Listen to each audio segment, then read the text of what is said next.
औज़ुबिल्लाहिमिनश्शैतानिर्रजीम बिस्मिल्लाहिर्रहमानिर्रहीम।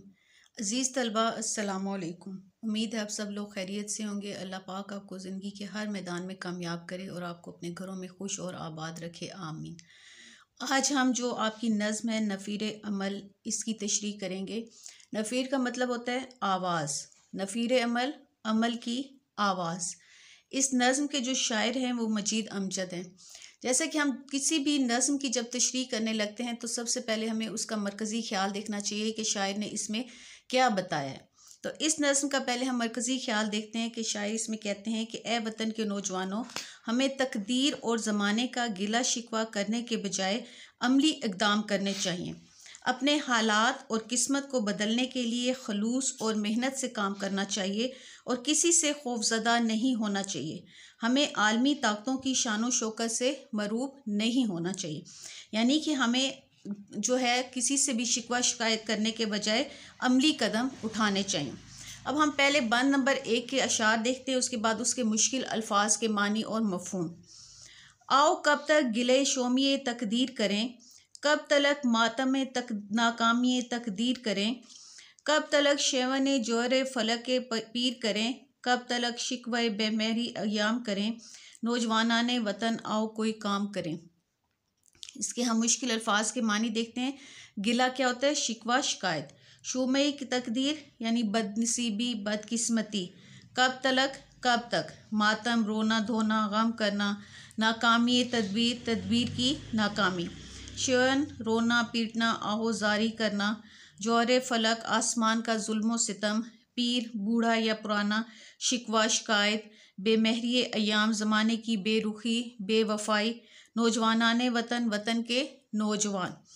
तो इसका जो मफहूम है कि वतन के नौजवानों, कब तक हम अपनी बदकिस्मती का शिकवा करें और नाकामियों का गम करें, कब तक तकदीर और ज़माने की बेवफाई का शिकवा करें।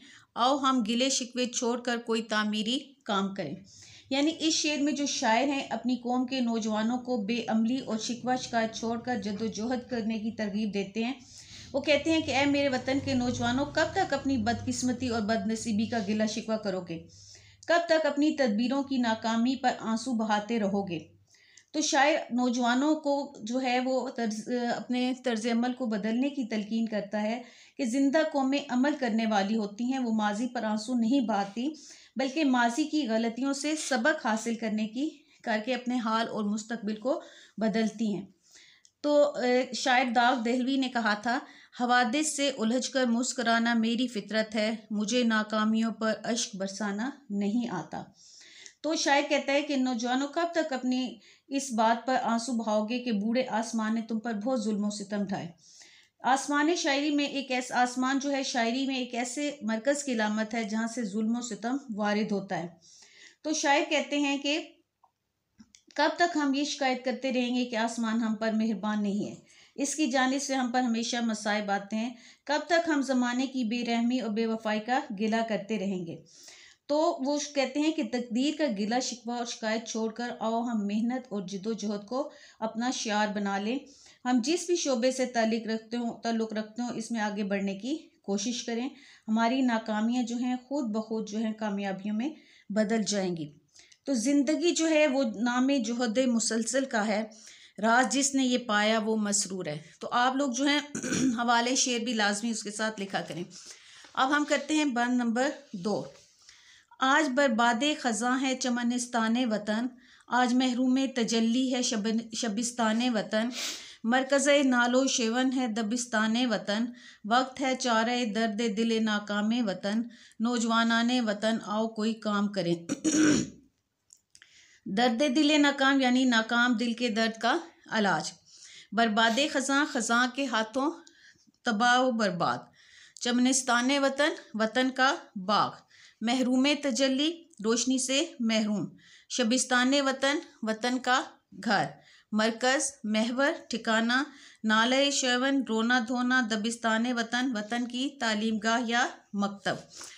तो इसका मफहूम है कि वतन का जो चमन है आज ख़ज़ां से बर्बाद हो चुका है, वतन का घर रोशनी से महरूम है और वतन का मकतब आहो फरियाद का ठिकाना बन चुका है। अब वक्त है कि अपनी नाकामियों का इलाज करें। ए वतन के नौजवानों, आओ कोई तामीरी काम करें। तो इसमें जो है शायद जो है वतन की तबाहाली और बर्बादी का जिक्र करते हुए नौजवानों को अमले पहम की तलकीन करता है। नौजवान ही किसी कौम का असासा होते हैं, इसके जोर बाजो हिम्मत से कौम की उम्मीदें वाबस्ता होती हैं। मुल्क व कौम की तरक्की में नौजवानों का किरदार बहुत अहम होता है। बच्चे और बूढ़े कौम के लिए वो कुछ नहीं कर सकते जो नौजवान कर सकते हैं। चुनांचे शायर वतन की तबाही और बर्बादी का नक्शा खींचते हुए नौजवानों को वतन के लिए काम करने की तरगीब दिलाता है। तो मौलाना हाली ने भी कहा था, तुम ही अपनी मुश्किल को आसान करोगे, तुम ही दर्द का अपने दरमा करोगे। तो शायर कहते हैं कि हमारा वतन जो कभी हरे भरे पुरबहार चमन की तरह था, जो रंगारंग फूलों से और फलों से भरा हुआ था लेकिन अब इस चमन की हालत पहले जैसी नहीं। इसकी बहार अब खज़ां में बदल चुकी है। तो खज़ां ने चमन के पौधों, दरख्तों, फूलों और फलों को मिटा दिया है। तो शायर कहते हैं कि आंधियों ने उजाड़ डाले हैं पेड़ जितने भी थे समर वाले। तो आज इस मुल्क के शबिस्तान रोशनियों से महरूम हो चुके हैं। शबिस्तान बादशाह के शब बस्ती के कमरे को कहा जाता है जहाँ हल्की हल्की रोशनी मौजूद होती है। तो शायर कहता है कि कभी हमारा मुल्क भी बादशाह के महल के शबिस्तान की मानिंद रोशन था, लेकिन आज वो तारीख है और रोशनियों से महरूम है।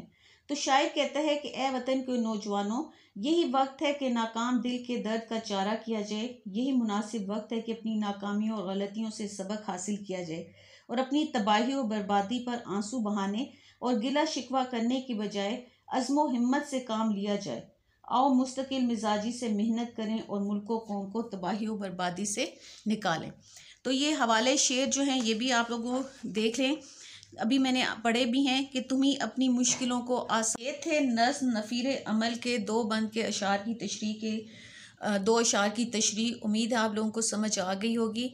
अगर किसी बच्चे को समझ ना आए तो कमेंट सेक्शन में मुझसे पूछ सकता है। अगर आप मेरे चैनल पर नए हैं तो मेरे चैनल को लाइक करें, सब्सक्राइब करें और अपने दोस्तों में शेयर भी करें।